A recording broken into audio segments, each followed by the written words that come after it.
This seems like, this is a beginnings of the bodies floating to the surface from the damage that we had seen.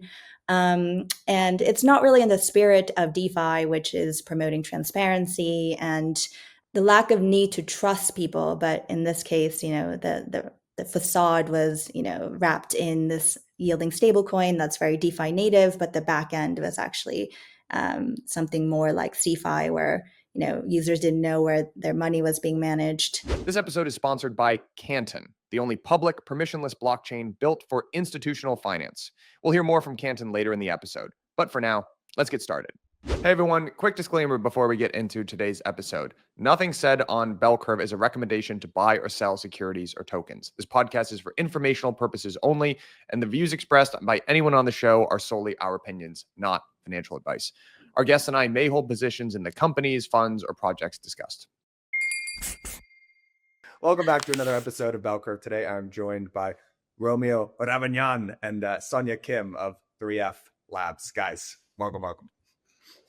GM. Hey, good morning. Romeo, how did I do on the Italian pronunciation of the last name there? You can feel free to grade me on a scale of 1 to 10. You did a great job. Well done. You really went to your Italian roots there. Exactly. You can see the Sicilian. I feel like my skin is one shade more olive here already, just from that pronunciation alone. Guys, this is going to be a ton of fun. One, we have two members of the most exclusive cabal in all of DeFi, excellent style, as eagle-eyed listeners of Bell Curve will know. But also because we've got two of the sharpest minds in DeFi, and I want to unpack what happened over the course of this last week. So for folks who might not have been following along in an enormous amount of detail, this was a pretty interesting week for DeFi because there was the first signs of something that looked like a liquidity crunch, which hasn't necessarily happened on the DeFi side of things. We're very familiar with that happening on the CeFi side of things within crypto.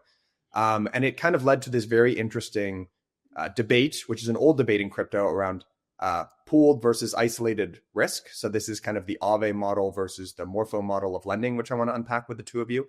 And then I want to also get to, I think, this even bigger idea of putting leverage or looping RWAs, which is, we're just in the beginning of that kind of mega trend within DeFi. But before we even get into what happened this week, could we actually rewind back to the open interest wipeout that happened? I think it was, a couple of weeks ago. I just remember it happening in the week of DAS London, which we're all at. There was a lot of very interesting talks on stage about that. But Romeo, you're ex-Delta Neutral Abraxas fame here. So can you give us the trader's perspective on what caused that? Just remind listeners what caused that $30 billion open interest wipeout. Yeah, it's funny because it kind of happened yesterday, but in crypto things move so fast, so we feel like it happened an eternity ago. It really was like just the other day that you had some altcoins going to zero. But for the viewers out there, what basically happened was that the market started taking a hit after Trump's comments, and then altcoins effectively went into this deleverage spiral, this liquidation spiral, and there was no bid in the books across all the major exchanges.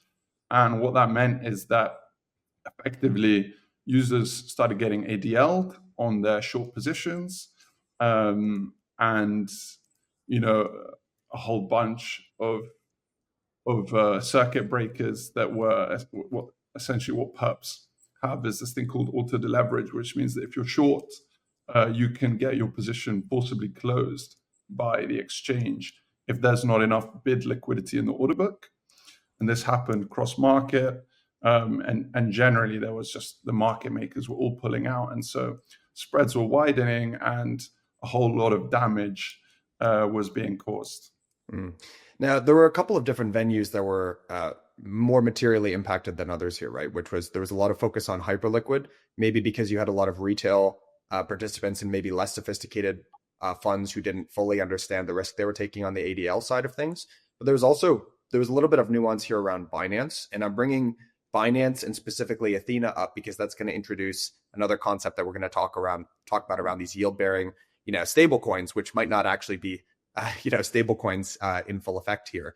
But there was a little bit of nuance around the Oracle mechanism that Binance was using and Athena specifically. So can you just unpack kind of that level of detail. And then, yeah, we can get into the ADL and who's actually managing risk properly on the delta neutral side of things.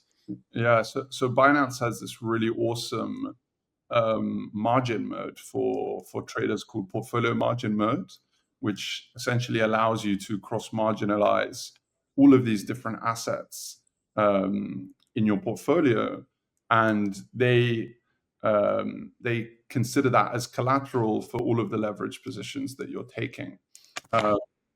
And in the case of the occurrences on the 10th of October, Binance were using their own books as the price oracle for which that collateral was being valued on.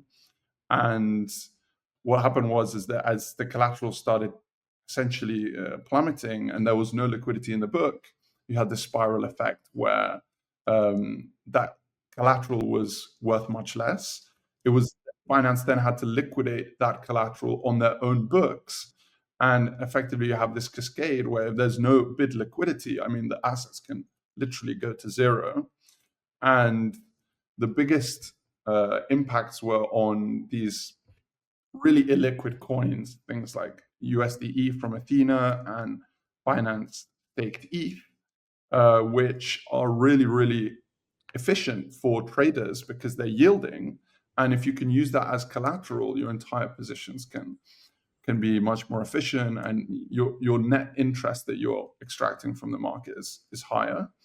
And so a lot of funds were using Binance ETH and USDE as margin in their portfolio margin mode, and the oracles were tied to the Binance books, which are incredibly liquid, even less liquid, than things like Curve, and you just had this essential implosion of the Binance system. Mm. And by efficient, you mean because it's yielding, there's a carrying cost, right? Whenever you like margin, one piece of collateral to fund another trade, there's a carrying cost that's associated with that. If Steets is yielding even 3% or something like that, it helps offset the borrow cost in general, right? Exactly. And having an asset like Ethereum or any yielding asset, even Bitcoin, actually, to be honest, as margin when you're going short perpetuals is really good, because if the market goes up, you're losing on your short position, but the asset which you're using to collateralize that position is increasing in value. And so you're much safer when you do so. So a lot of traders, they'll short ETH and post staked ETH, but in this case, it's Binance staked ETH, because you can effectively post much less collateral and trade much more and then earn more yield. But the problem here is that if that oracle to which Binance value your ETH at is their own book, if the price essentially gets destroyed on their book, that collateral that you thought was really efficient becomes valueless and you get liquidated. Sonya, I want to kick it over to you here in a second, but one more question for you, Romeo, is I saw this theory that, first of all, when there was actually a really interesting debate when Hyperliquid ADL'd a bunch of their traders that actually this was net good for traders because they took them out of the market before it really dipped. Let listeners form their own opinion on that. You can basically just tell who has exposure to Hyperliquid and who doesn't based on what they think about that line of reasoning. But it did. What do you think? It just doesn't make sense because everyone that got ADL'd was short. So they would have much rather been in their position as the market was crashing. So I don't know who said that, but it's probably in line with the general crypto intelligence over the last 2 weeks. Well, yeah, interesting. We'll let people can form their own opinions, but I tend to be in your camp there, Romeo. I don't think getting forcibly ejected from the market is ever a desirable action from that your exchange or your broker puts on you. But I did see that part of the reason, maybe as a theory, for even if you got one leg of your trade blown out, right? Like let's say you were delta neutral here and you got the short leg blown out, then you actually had to unwind your longs over the course of the last couple weeks, and that might actually contribute to what we're seeing in terms of market instability here. And this is also the reason for the audience why we're going back and relitigating this point is whenever there's a massive open interest wipeout, and just for scale here, this was a almost $30 billion wipeout of open interest. the FTX wipeout was about, I think it was on the order of like 4 or 5 billion. So this was a really, really large within the scale of crypto, biggest ever. And so whenever something like this happens, you see these tweets that say, hey, it's going to be a little while before we start to see bodies float to the surface. And as a reminder, when the first real deleveraging event happened in crypto back in 2022, it was actually Luna. And it took us 4 or 5 months to understand that the whale that really blew up was FTX, right? So these things take a little bit of time. And the reason why we're going back and discussing this open interest wipeout is because we're starting to see some bodies float to the surface. I don't want to be, overly sensational there. I don't think there's another FTX in the market today, but we are starting to see at least a couple of bodies float to the surface. So I'm curious, for maybe to open it up to both of you, are we starting to see the impacts of this unwinding? We're going to talk about stream finance in a second here, but just that thought of people getting one leg of their trade blown up, and maybe that's causing an unwind in the market here. Well, I'm curious because it seems like the results have been very bifurcated between the managers who had really good risk management, and Romeo will know better than me on this, but this market volatility was actually an opportunity for those to make good performance. And then there are the others who, completely blew up. So I'm curious, Romeo, like what was the difference between, say Abraxas or some other funds that actually came out on top here in the midst of heightened volatility versus the ones, associated with the likes of Stream Finance. We don't know who that market maker or external fund manager was, but that have gone completely belly up. What's the difference there?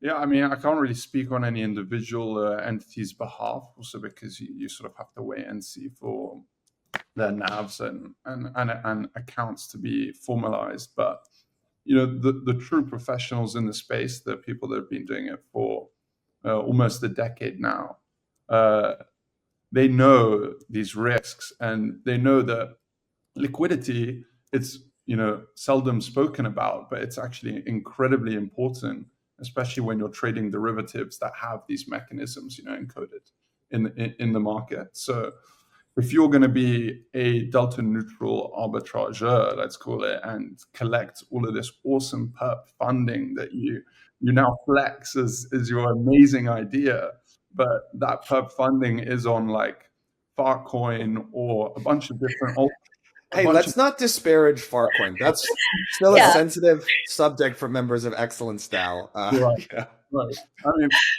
Right. I mean, I'm a big fan of Farcoin. That's the risk manager in you speaking, Romeo. Let's just say a bunch of different altcoins that have smaller market caps and less trading liquidity. The implied risk in those assets is much higher, right? If you're weighting your deployments towards these high yielding opportunities, you should be very, conscious of the fact that, for example, you can get ADL'd in about 2 seconds, and then the market can dip down another 50, 60%. And if you haven't really hedged yourself, that's all negative P&L that you have to stomach. And the best players of rehedging when you're no longer delta neutral because you've been liquidated. No, you've been ADL'd, right? So your short position no longer exists. You're now long. You need to become delta hedged again and either reshort or sell your long. Usually you just reshort it because that's the easiest thing to do. But sometimes there's no liquidity, right? And so if you have a $10 million position and you want to reshort that market, you might just essentially bleed yourself to death. So the best players know that they can only allocate a small amount to these sort of assets, and they're actively monitoring their positions such that if the ADL occurrence does in fact happen, they're quick to hedge their exposure as fast as they can. Yeah. So it seems like just a pretty basic check, right? If you're, delta neutral and you've got a long and a short leg, it really matters what the underlying asset is and the liquidity is there. Because even if you're looking at something that looks like a pretty conservative LTV on your hyperliquid long or short, if you're doing it on an asset will not besmirch the name of Fartcoin anymore, but maybe something that's, got $5 million of liquidity, the risk of you getting ADL'd is actually much, much higher there. And if I'm interpreting you correctly, good fund managers that have been around for a very long time just have a longer, kind of checklist of risk. And they're the pros that know that when there's, because this is what the criticism of delta neutral funds has always been. Hey, these things are supposed to not take market risks, but then the market happens and then these things blow up. So what I've heard you kind of describe here is that there's, the people that have been around for a long time and have a demonstrated track record actually do quite well during these periods of volatility, and they're in the market harvesting and, arbitraging. But then there are folks that maybe this can lead us into stream finance and xUSD and some of the stress that happened there. But then it also exposes, especially in crypto, maybe some of the more less experienced folks who might not have that as long of a checklist of risks that they're going through. Before we get back into the episode, here's a quick word from our sponsor, Canton, the only public permissionless blockchain built for institutional finance. TradFi wasn't built for 24/7 markets. DeFi wasn't built for regulated institutions. But Canton is where the power of finance meets the promise of blockchain. The only public blockchain with institutional-grade privacy, true composability, real assets, real markets. Why reinvent finance when Canton makes it work the way it should? Canton, where finance flows. This episode is sponsored by Katana. Katana is a DeFi-first chain built for deep liquidity and real yield by redirecting chain revenue back to active DeFi users. The 1 billion KAT campaign is live. Bridge and deposit directly into vaults in one simple click and start earning immediately on your Ether, Bitcoin, USDC, and more. Follow the link in today's show notes to get started. As always, investments in blockchain technology involve risk, terms, and conditions apply. Do your own research. Can we get into, Sonya, can I pick on you to give us an explanation of what's going on with stream finance and xUSD? And then that'll lead us into a pretty interesting part of the debate here around kind of the underlying market structure that's now supporting credit creation within crypto, which is now more on the DeFi side of things than CeFi side of things. Yeah. So stream finance, they had xUSD, which is labeled as a yielding stablecoin. And I think the mistake that our industry has created is the nomenclature of what's a yielding stablecoin. I think it historically comes from, Aave, which, has AUSD. It's relatively safe. It's over collateralized lending. AUSD, holders have yield associated with it. And then Athena, when it rolled out its, delta neutral strategy that backs the, USDE, SUSDE is basically the passing on the yield that is generated from this delta neutral trading strategy. And then over time, we've created a lot of different stable coins that are yielding based on, various combinations of lending and trading strategies. I think in this case, it was pushing this sort of nomenclature to the extreme, xUSD C, which is a stable coin, is basically, as we realize, a contracted trading strategy that was to an unnamed manager who lost something like $93 million, presumably related to the liquidations that we saw back in October. So this seems like, this is a beginning of the bodies floating to the surface from the damage that we had seen. And it's not really in the spirit of DeFi, which is promoting transparency and, kind of the lack of need to trust people. But in this case, the facade was, wrapped in this yielding stablecoin that's very DeFi native, but the back end was actually something more like CeFi, where, users didn't know where their money was being managed. And the result of it was just massive confusion as the news of loss came out over a tweet.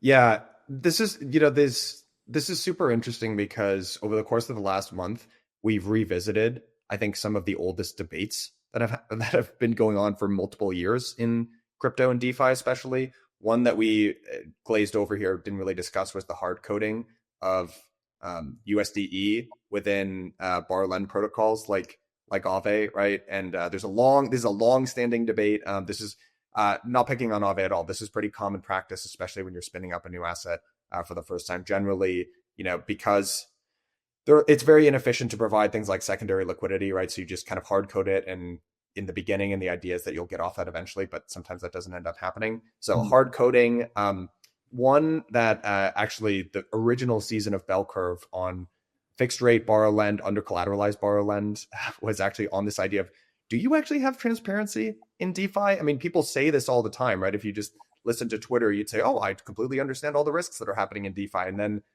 these things blow up and it's like, oh, there's an off-chain agreement here. Oh, actually, because these things are on different chains, we can't really fully understand all the risk. And so I think that this is going to continually, we're going to challenge the parts of DeFi which are actually working in the way that we thought versus what's a little bit more of a narrative, because, now there's a great graphic from Galaxy which shows the credit infrastructure that exists in crypto, and you can see outstanding loans it was mostly CeFi lenders like the Genesises and the BlockFis and the Celsiuses of the world. Now that credit complex is being rebuilt within DeFi, which I love. I think everyone on this podcast would be super supportive of, but it is going to show the cracks in terms of what's actually possible and what's not. So these situations where there's a little bit of stress, it's super interesting, right? To see, what's super real and functioning well versus maybe what isn't quite as much. And I also, one other interesting thing about Stream Finance, just for listeners who might know who Wences Casares is, this is actually his son Dio, who is involved with Stream Finance. So not to throw Dio under the bus at all, I'm sure he'll, he's a smart guy and everything, but that's just an interesting little tidbit here. But do we know who that undisclosed manager was? I mean, it's crazy that even after, when did this happen? 3 days ago? Probably happened before. We're just out here just wondering who it is. Yeah, I'm so curious. There are some rumors, but I haven't heard like any definitive guesses as to who that was. Because in the grand scheme of the market, 93 million is not that much, but for crypto and crypto arbitrage, it's quite a lot of money. So I'm surprised no one's come out here with any answers. Maybe that's and it's a big loss as well for people who thought they were buying a yielding stablecoin, right? And this is the issue with the nomenclature. I don't think we should be calling trading strategies that are backing, some USDC or stablecoin denominated wrapper stablecoin, because that really creates a mismatch between risk expectations and what's happening under the hood. Yeah. How do you see this market playing out? Because there are, with the approval of the Genius Act, you now have even Secretary of Treasury, Scott Bessent saying there's going to be $3 trillion worth of stablecoins on chain by the end of the decade. So I think that, those funds moving on chain, they're going to look for yield. And I think you have a bunch of different strategies, which those dollars are going to look for to generate yield. And yeah, it's kind of interesting that we first got, maybe this was originally the USDE model, which originally I think positioned itself as a stablecoin, but has since backed away from that. But it kind of led with this idea of a stable asset which yields something, which is actually a pretty good form factor. You do just want a dollar that yields like a high yield savings account. The problem is this is still new enough that we don't have a great understanding of, like, there's nothing that really helps the user understand or the holder understand what the risk is that's associated. And as we've seen with the xUSDs of the world, some of these things can be quite risky, right? So, but it also seems like we're just going to let this experiment play out. Do you agree? I mean, I don't know. It just feels inevitable. I think it's tough. I think it's really tough because if you take Athena, for example, if you were to have to disclose every single risk that's associated with Athena, I mean, it would literally be like a 20-page document.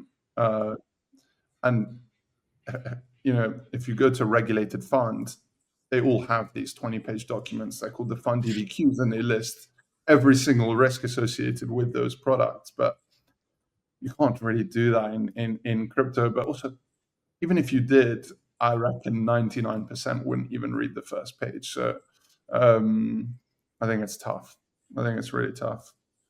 I mean, I can see the appeal purely from a marketing perspective and distribution perspective, why you would want to call a hedge fund strategy a stable coin, because the total addressable market for stable coins and dollars is way bigger, right? So it's a very ambitious take for a hedge fund strategy, essentially, to market it as a stable coin. But I think because this has happened, I think the industry will now learn that you need to do a little bit better DDQ and due diligence on these underlying strategies, and not completely outsource this role either to risk curators of these modular lending protocols, because the industry is maturing, and these are not necessarily all professionals who have done extensive DDQs on hedge fund strategies. There's a whole cohort of professionals for that, and they're called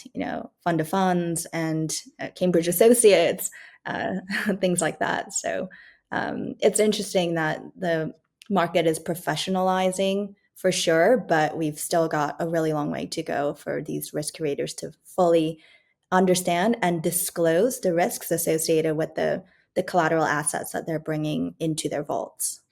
Okay, can we get into the borrow lend infrastructure and isolated versus conjoined risk? And this is quite a long-standing debate as well. And the reason that it's interesting to bring up right now, and I think people are talking about it again, is because for the first time, at least in my memory, you guys correct me if I'm wrong here, but there were pools on, let's say, Morpho, where depositors could not withdraw, right, because there was simply no liquidity.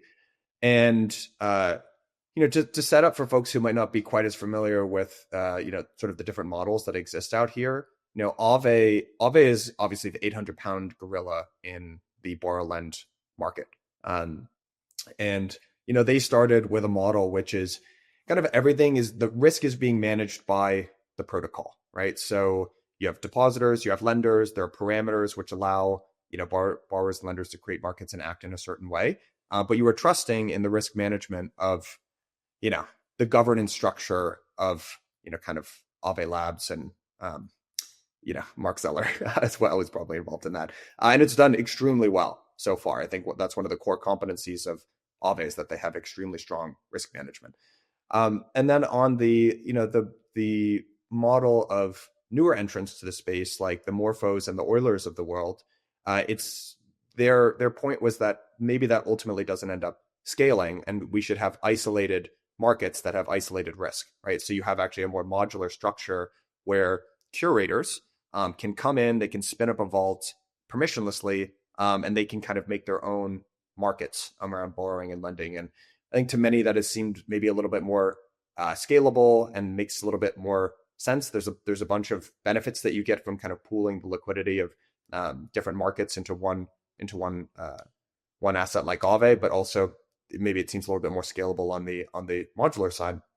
However, there was a really great tweet from Stani that I want to bring up here, because I think this is probably the strongest criticism or valid criticism, at least in the current instantiation of the isolated borrow lend market that we see today on, let's say, Morpho. So I'm just going to read this out. I apologize, guys, for the essay, because this is a little bit long, but this is from Stani. The core issue with the curation vault model lies in the illusion of isolation. Curators are meant to manage distinct strategies and segregate risk, yet in practice, they all end up supplying liquidity to the same underlying lending markets. What is designed to promote diversification instead concentrates exposure, turning one curator's stress into everyone's problem. Despite being framed as a modular and independent, the model inherently links all vaults through shared borrower pools. Liquidity from multiple curators merges into a single system, so the decisions or withdrawals of one can ripple instantly across all others, as we've seen with recent issues with xUSD and similar assets. Even a cautious curator cannot escape the fallout from a more aggressive participant operating within the same pool. When confidence falters or withdrawals accelerate, these shared markets seize up. Utilization shoots to 100%, redemptions grind to a halt, and borrowing rates spike to unsustainable levels. A localized liquidity crunch quickly transforms into a protocol-wide freeze, a DeFi version of a bank run, essentially. This creates a design paradox. a system built for isolation that in reality amplifies interdependence. Every vault inherits the risk behavior of the weakest curator, making the entire structure vulnerable when liquidity is most needed. This model is even amplified by the economic design of these protocols. Lower fees or take more risk to create business, otherwise become commoditized. In contrast, Aave's architecture achieves the risk segregation that curator models only promise. Each market operates in true isolation with conservative collateral standards, controlled listings, and transparent on-chain governance. Market shocks remain contained, liquidity remains accessible, and the protocol's record of zero bad debt across billions in total value supplied underscores its resilience. For vault creators and users, this difference is decisive. Shared liquidity designs magnify contagion, while isolated market frameworks contain it. Aave's conservative design ensures predictable yields, reliable redemptions, and the ability to sustain confidence through volatility. And of course, just use Aave. Wouldn't be an Aave post without that. Sonya, help me unpack what Stani means here. And maybe if we could kind of steelman the argument from the Aave side of things and what their current architecture supports. But maybe first, if we could actually go through what he's talking about, because, when I, even before this week thought of, the Aave versus Morpho model, I was thinking the risks are much more isolated in Morpho. But as we've seen actually in the data, there is at least some validity to what Stani is actually saying. So can you just kind of walk us through how that actually works? Yeah, I actually prepared a little diagram because I thought that for the viewers, it would be much easier to understand this. The viewers is me. This diagram was prepared for my 5-year-old brain here. So thank you. Appreciate it, Sonya. Yeah, of course. So I actually made a very simplified example. So I use Smokehouse USDC, which is the higher yielding vault curated by Steakhouse, my former employer, and then MEV Capital, which I think was implicated in the xUSD drama a little bit. But these are, very hypothetical examples here. So just to step back, I think every lending protocol basically tries to pursue some level of capital efficiency, right? So Aave does that by, they enhance capital efficiency by having a single pool, which means all borrowers can, dip into with the same, different collateral from the same pool, which does create in times of stress potential credit contagion risk, but it works, and it's kind of been battle tested through different market stresses. The way Morpho tries to create capital efficiency is through the concept of shared markets. So I'll first explain if they didn't have shared markets, if they had truly isolated markets, what this would mean in terms of capital efficiency. So let's say Smokehouse USDC has 100 million in TVL, and they very aggressively allocate, all of their TVL to a single market. So MF1 is the Fusnara's private credit fund that was tokenized. And the convention here is that MF1 is used as collateral to borrow USDC from this vault. So let's say they allocate all of the 100 million capacity into the borrowers here. The borrower demand at the time is 40 million, so utilization is only 40%. So the rates are fine. Simultaneously, let's say MEV Capital also has 100 million in TVL. The risk curators decide to allocate 50% of the capacity. So in this particular example, there's borrower demand from MF1 holders who want to borrow at USDC of 30 million. So in this example, utilization is 30 over 50, which is 60%.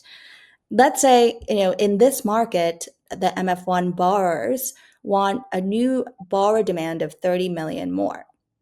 But there's only 20 million of capacity remaining. So if they max out on 20 million of the further borrower demand, then utilization spikes to 100%, and you breach the kink, which means the rates for these borrowers spike up. But actually, here there's plenty of liquidity in this other market. So this example shows that isolated markets are not ideal because you could have idle liquidity in different places. But, in this example, the MF1 borrowers suffered a huge rate spike. And as a result of that, you don't create a very efficient, capital efficient markets. So I think the Morpho team realized this. And Sonya, can I actually hop in and just see if I can repeat back to you what you just described, Yeah, which of is course. I want folks to imagine there's the lender and the borrower side of these markets. So on the lender side of things, just imagine there's a whole bunch of basically USDC which wants to get lent out, and then there are people that want to borrow that USDC, and they're going to pledge different forms of collateral. So that could be MF1. It could you said the Fasanara fund, right? There's also Steth, or Ethereum type markets. There are all these different types of collateral markets. And yeah, this is actually something I didn't fully understand before. This is that those markets are shared. And so instead of, I love this example, the visual example here of if you had true isolation, then the lenders in the lenders that or the people that want to lend USDC as controlled by the stakehouse curation market here, if they could only provide to one market, it would be very capital inefficient. And guys, remember that this is an over collateralized lending model. So when the utilization rate that Sonya was talking about, that is like up to a certain point, you can borrow, 90% or get like 90% of the collateral in that market, but then the pool doesn't want any bad debt. So over 90% utilization, it skyrockets to a very high rate to protect against that very adverse, scenario, right, of the pool getting bad debt. And so, if you have this more isolated risk where one lender can lend to one market, you're risking that utilization rate spiking. So if you allowed multiple different vault curators to provide to the same underlying borrow market, then you can avoid that. However, maybe we can get to the drawbacks here is we actually did start to see utilization rates spike, right, this weekend, even within this model. So sorry, just correct me if I'm wrong there, but just I wanted will. I will, Michael, because there's just one thing that I would add, which is that the utilization curve isn't to protect against bad debt. It's to protect against lenders not being able to have instant liquidity, because the bad debt is a function of the collateral ratio, not the utilization. So it's to make sure that any lender can come in and out of that pool without any problems. And so as the utilization curve gets maxed out, the protocol incentivizes either new deposits or repayments of borrowers to allow for this liquidity layer, this instant liquidity layer. Thank you. That's absolutely right. Okay, sorry, I interrupted. Sonya, continue. No problem. Okay, so just going back to the isolated market. So here, you max out on the utilization, the borrowers get wrecked because, right now the borrow rate on MF1 is sky high. So the better solution is the shared markets where, the different vaults actually have exposure to the same underlying market. So in this same example, same borrow demand for the amount of capacity that has been allocated from different vault curators. So total borrow is 70 million. You've got 150 million of capacity. So, 47% utilization. As above, let's say there's new borrow demand against this collateral of 30 million. So then the total borrow is 100 million over 150. So utilization is still safe. Rates are stable. This is inherently, under normal circumstances, a better rate or better model for the borrowers. Actually, for lenders as well, this shared markets model in normal circumstances is better too, because in isolated markets here, if you're a lender and lender into this $100 million vault and only 40 has been consumed, then you've got 60 million of liquidity that you can instantly withdraw. But here, if you actually share the liquidity of the underlying markets, then in both instances, you, as a lender, you have the ability to withdraw more. So, in normal circumstances, and I think this is what Stani is not portraying in his tweet, is that shared markets are definitely the better model because they promise better rate stability for the borrowers because they can tap into the shared liquidity provided by the vault curators, and also for the lenders because you have better instant liquidity to pull out from each of the markets. Mm. Okay, well let me try to defend Stani's point of view here, because what happens here in stressed markets, and when can this work against cut back against you? Because despite understanding the inherent advantages here, we did see utilization rates spike, and there's kind of a, if I had to boil down his core criticism here, it actually is that the weakest link in a shared market model, the weakest link can actually sort of poison right, or negatively impact even curators and markets that have good risk management. So can you describe a little bit about how that actually played out this weekend, Yeah. and maybe take the other side of the argument too? Yeah, I've kind of unfairly portrayed MEV Capital here, but this is completely hypothetical and example based. So apologies. No, no insults here. But let's say, MEV Capital had allocated to some dodgy collateral, but Smokehouse, Steakhouse, USDC was okay. Because they're sharing liquidity, MF1. So first of all, when there's panic, lenders withdraw liquidity from all the vaults. So utilization of each of the markets goes up, rates go up. And for liquid collateral, what would happen naturally is for the borrowers to pay back their loans because their loans are too expensive, and the system sort of readjusts. In the case of RWAs, and MF1 is one, there, I believe there's some liquidity sleeve that Midas offers for instant redemptions, but the natural liquidity cadence of this collateral is monthly because it's a fund. So what happened was, utilization goes up because lenders withdraw liquidity, but the borrowers, despite the higher rates, did not have the ability to redeem their collateral to pay back their loans. So at some point, I believe MF1 was like borrowers were borrowing at like 50% APY, which is very, very high. But there's no self-correcting mechanism on the borrower side. On the lender side, Steakhouse had the ability to say, reallocate some of the liquidity to this market to lower the utilization rate and therefore lower the rates, the borrow rates for the MF1 holders. But the issue is that, let's say MEV Capital had this dodgy collateral. So the lenders into MEV Capital Vault are withdrawing whatever incremental liquidity that Steakhouse can allocate to this market is now being withdrawn by the lenders who are skittish about persisting in this vault. So essentially what could happen in stress situations, and this is what Stani is getting at, is the Steakhouse lenders are the ones supplying liquidity to the redemption request from the MEV Capital lenders, which means that the Steakhouse lenders are stuck in this illiquid position. That's kind of the crux of I guess, Stani's argument. So basically, and Sonya, maybe I can share my screen here. I'll actually pull up the MF1, because this actually this ended up taking place in practice here, which is you have, so the argument for shared markets is it's higher capital efficiency, so you can have multiple lenders stabilizing rates.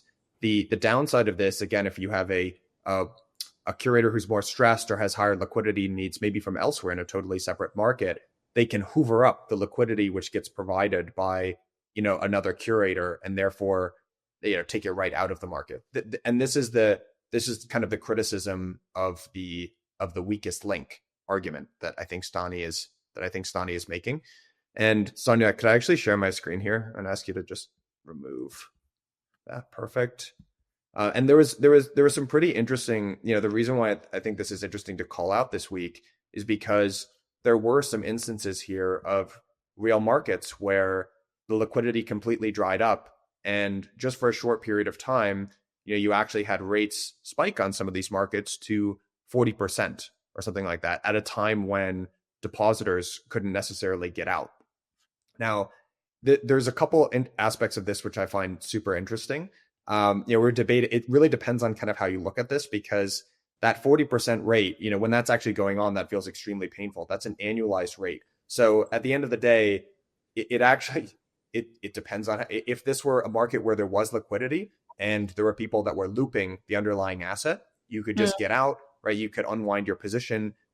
This market especially because of the second interesting aspect of this, which is this was a real world asset, right? So this was just the tokenized representation of the actual legal structure, and you can only redeem MF1 on a monthly basis. You actually couldn't unwind this trade, but it kind of kept you in it. And while it was painful for that 12 hours or whatever, now you might not actually notice that really in the full arc of time. And so how do you view that? Because on the one hand, I think you would want the ability to be able to unwind that quite quickly. On the other hand, you probably your heart was beating very fast for 12 hours, but now it's kind of over and you might not actually notice it.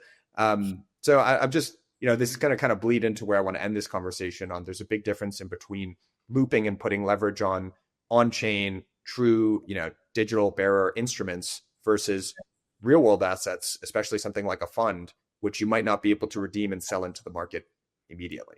So yeah, I'm maybe we can do the final word here on, what you guys think about the pros and cons of isolated markets, from, Stani's position here versus why it might ultimately make sense. And then we can get into the RWA angle here, which adds a whole other layer of complexity to all of this.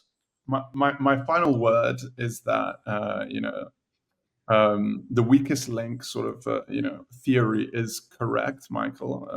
I like the way that you called it the weakest link, but it's actually not representative of the real situation of the reality of lending in general in this case, because the problem here isn't having a weak link.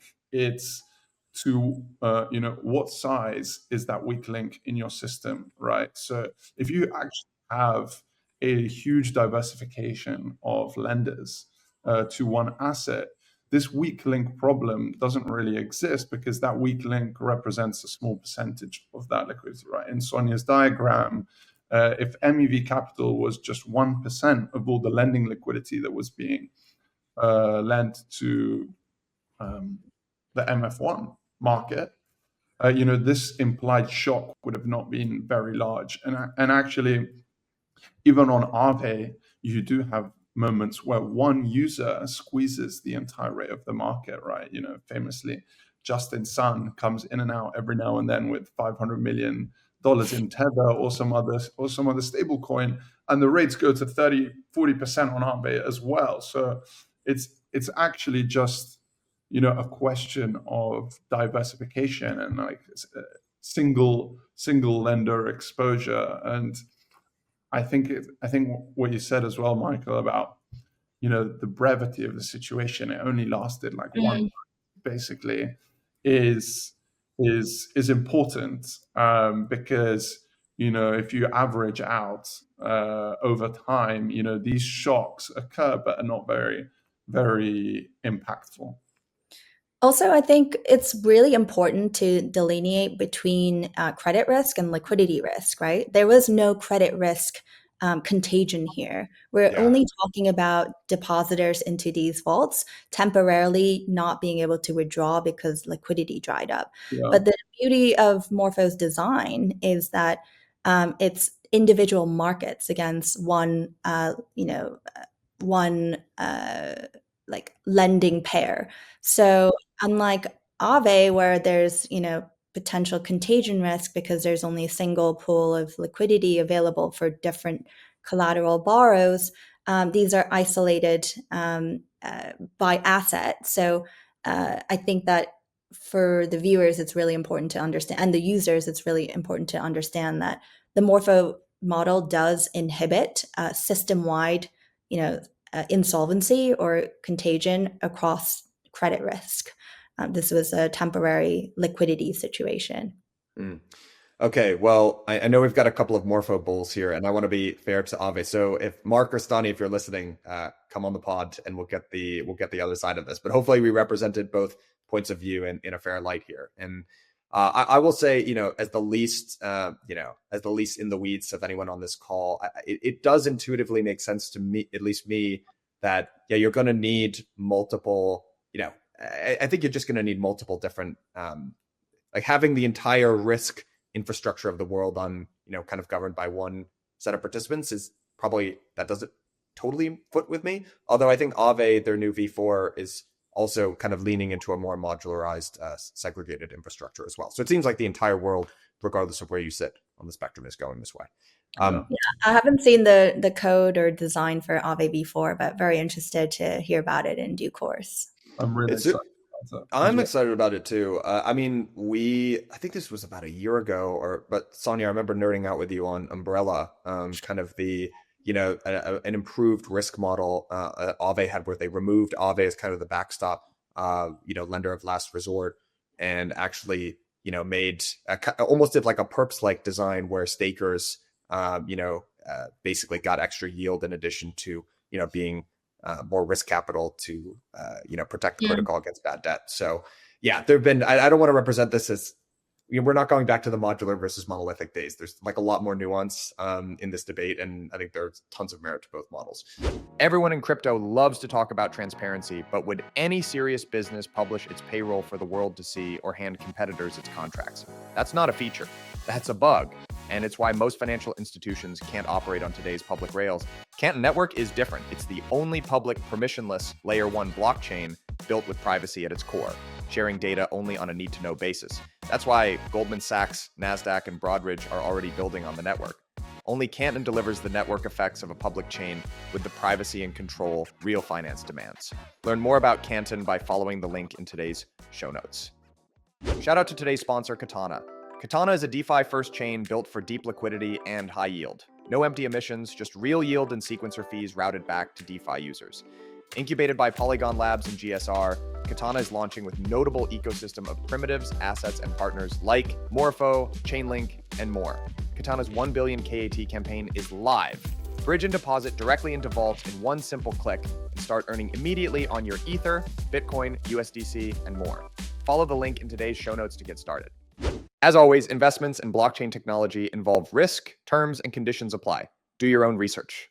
Okay, guys, and that brings us to where I want to end this conversation, because I think we're just at the beginning of this very interesting new phase of borrow lend, which is RWAs have really kind of won. And maybe one is the wrong framing, but there's going to, historically, when we thought about DeFi, it's been based around digitally, kind of native bearer asset instruments, which had a certain set of properties. If you're a nerd for borrow lend or crypto in general, we call these atomic assets. Now we have an influx of, especially on the borrow lend side, RWAs, where people want to borrow and lend US dollars is kind of the first one. But increasingly, we're starting to see other forms of assets that exist off-chain get represented on-chain. Treasuries are a good example of this. Also, I know, we were just using the example of MF1, which is a delta neutral fund, where their LP shares are represented on-chain. And so it's a private credit fund. Private credit fund. I would call it a yielding product is probably the best way to describe it, because if I'm not mistaken, it allocates across a wide range of internal funds at Fastener, and not just the delta neutral arbitrage one. Perfect. Okay. So, but what we're starting to get is these kind of tokenized representations of off-chain assets on-chain. And one strategy that we know has become quite popular in crypto is this idea of looping, right? So you collateralize an asset like Ethereum, let's say you have $1 million worth of ETH, you borrow 600K of USDC, you take that USDC, you put it into Ethereum, and you just run it, and you essentially lever it up. Let's say stETH, actually, so you're kind of levering up the yield on that. And the mechanics of that are fairly well understood at this point, but this changes when you have real world assets. And Sonya used this phrase, liquidity cadence, right? There are certain assets where you can't actually sell it into the market because there's an actual legal ownership of let's say the underlying LP shares of a fund. And then there's the tokenized version of that. And that creates a lot of complexity. So again, treating me like I'm 5, maybe Sonya, could I kick it to you? Explain, some of the complexities as you start to create like looping strategies or levering up strategies for RWAs using DeFi infrastructure. Yeah, so I'm surprised that there's a lot of RWA looping going on despite this duration issue. So just for the viewers who are not familiar with the looping mechanics, normally what you would do is you buy an asset, you collateralize it on the lending markets, you draw financing against that collateral, you then invest more into the asset, collateralize it, borrow against it, and then so on and so forth. So for, atomic assets, like you said, Mike, you can do this quite efficiently because you can mint and redeem, the underlying anytime. But if the underlying is, say, a tokenized fund with a liquidity cadence of monthly subscriptions, then each loop is going to take 1 month. And to lever up to 5x, depending on the math, but let's say you need to establish 30 loops to get to 5x leverage, then just to establish your levered position, you're going to have to spend 30 months looping, loop by loop. Who would do that, right? That's like such poor UX. So yeah, not Romeo. So I think that people are still doing this, but there needs to be a better way for people to be able to, do this, yield spread leverage trade. So this is actually what Romeo and I are building at 3F. The project is still, somewhat under wraps and in early stages, but we have a really exciting, innovative ways that RWAs can be levered up using modular lending protocols. That's super exciting. I should also disclose I'm a small but proud bag holder in 3F. And I want to unpack the mechanics of how you're thinking about maybe making this market somewhat more efficient. Don't reveal any state secrets, but curious, a little alpha for the listeners. But I want to actually first just talk about why, just contextualize a little bit why this market might be so large. And maybe it's, from talking to the two of you, in more detail these last couple months. But to me, I hadn't really connected this idea of looping, which felt like this very crypto native, interesting behavior of levering up and trying to get, more, like higher yields by putting leverage on the strategy. That there is a very well understood corollary or similar behavior in traditional markets where you might take a very safe strategy like a basis trade on something like treasuries and lever it up to take far more risk and generate higher yields on it. And so, I had never really, when I kind of think about the TAM here of one, borrow lend of RWAs versus digitally native assets in crypto, we're increasingly moving towards the RWA route and away from the digitally native route. But then when I kind of try to market size this and think, well, how big is this? Then you actually look at the way that finance behaves, and there's a gigantic market for taking relatively safe trades or trades that might generate a little bit of yield and levering it up. So putting this together, it's like, wow, this is actually a massive market and a huge opportunity, right? Because we know that there's this enormous this very well understood analog and behavior, but it just hasn't been solved in crypto because of these kind of the nuances of looping and why that hasn't made sense historically. Am I thinking about this right? It hasn't even been really solved in the real world either. And Romeo has like a really interesting anecdote here because banks basically gate what can be used as collateral to do this trade off chain. So people with interesting yielding collateral can't really draw financing against it through banks or other means. So the total possible TAM for this trade hasn't really even been tested in the real world because of the gating mechanism and the increasing risk management that came generally post GFC, global financial crisis. Yeah, alternative assets in general just aren't very well serviced in the real world because alternative assets are alternative, right? And so it takes a huge effort for these big banks or even smaller but still really large private banks to underwrite some new collateral like a private credit fund or a yielding product or a crypto arbitrage fund. They just won't do it, and also don't really have the know-how to do it in the first place. So modular lending, tokenization, RWA are really building the building blocks for what can be a world of alternative asset financing in a much more curated, tailored, but also appropriately priced way where people who have these interesting assets and collaterals can get financing and therefore leveraged access to those in a very, very beneficial way.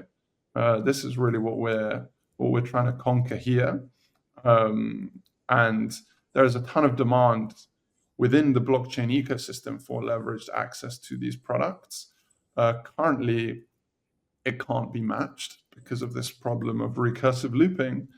We're hoping to solve that and effectively open up this access and unlock a ton of value in doing so.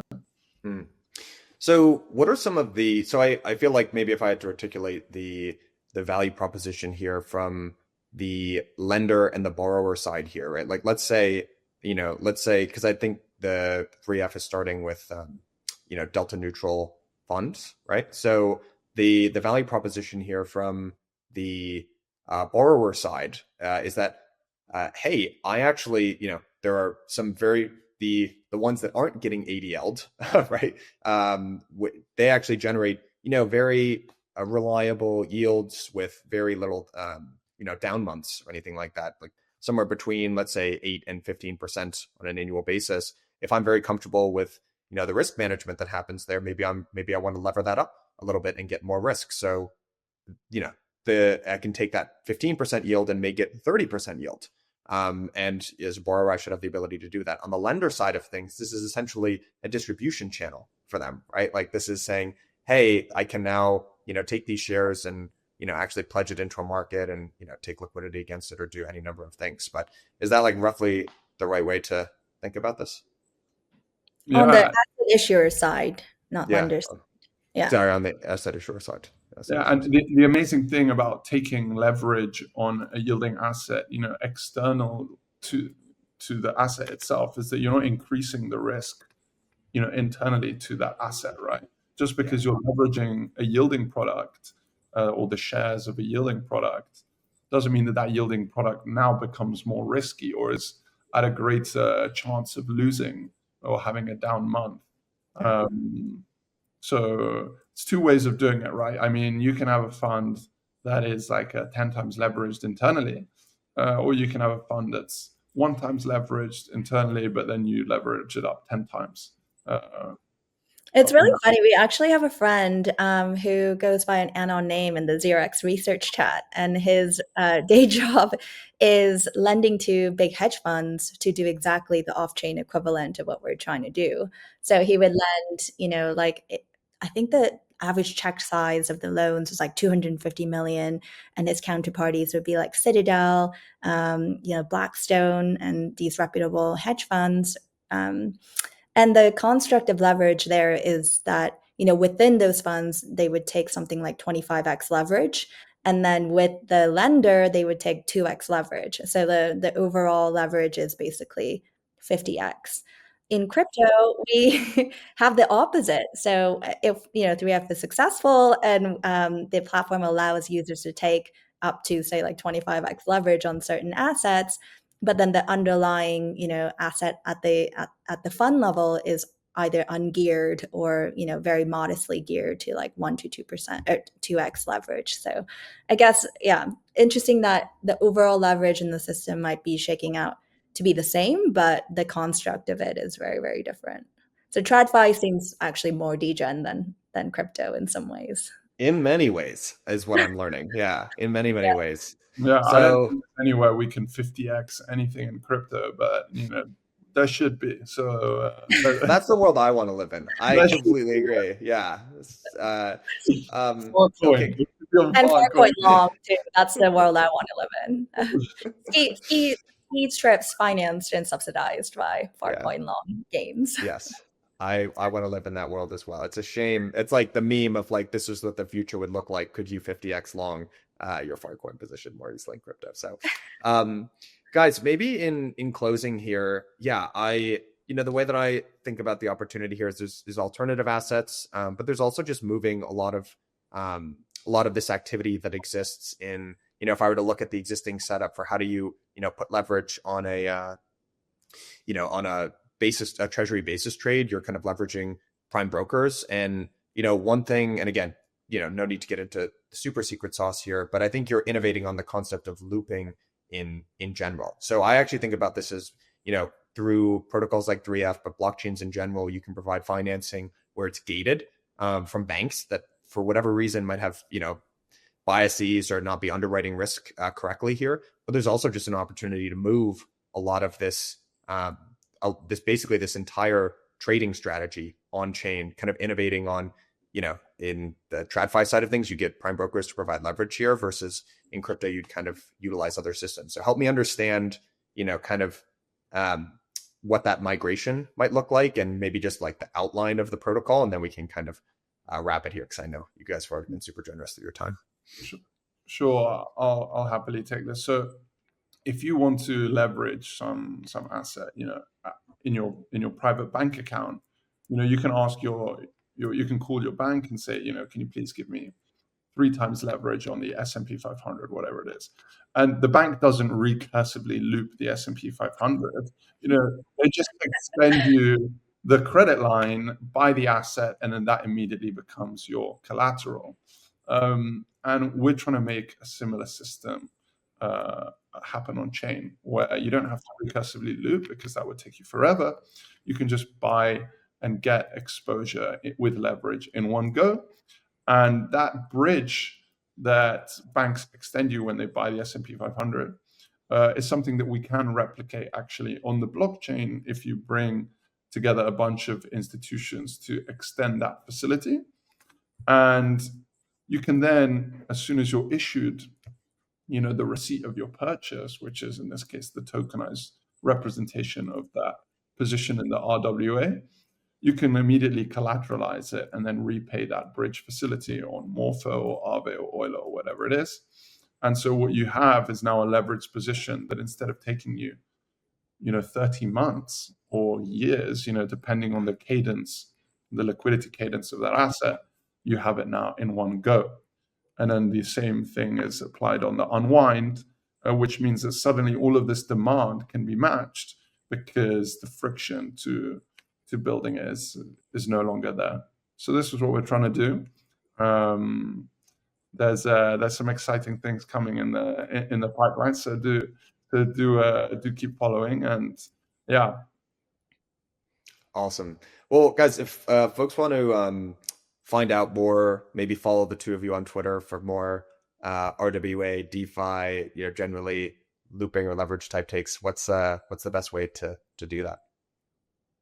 So my Twitter handle is Sonya Sun Kim, and 3F Labs also made a Twitter recently. It's 3F Labs. So follow for more loopless looping tips on our Twitter account.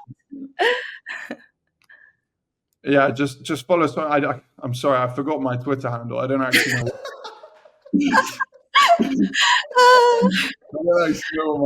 Okay, so I think just by that alone, you know who to follow here. So yeah. I know it's 3F_Romeo. Okay. All right. We'll link you in the show notes, buddy. We got you. Guys, this has been a ton of fun. And yeah, we'll have to do it again sometime soon. Thank you, Mike. Cheers all. Bye. Bye, guys.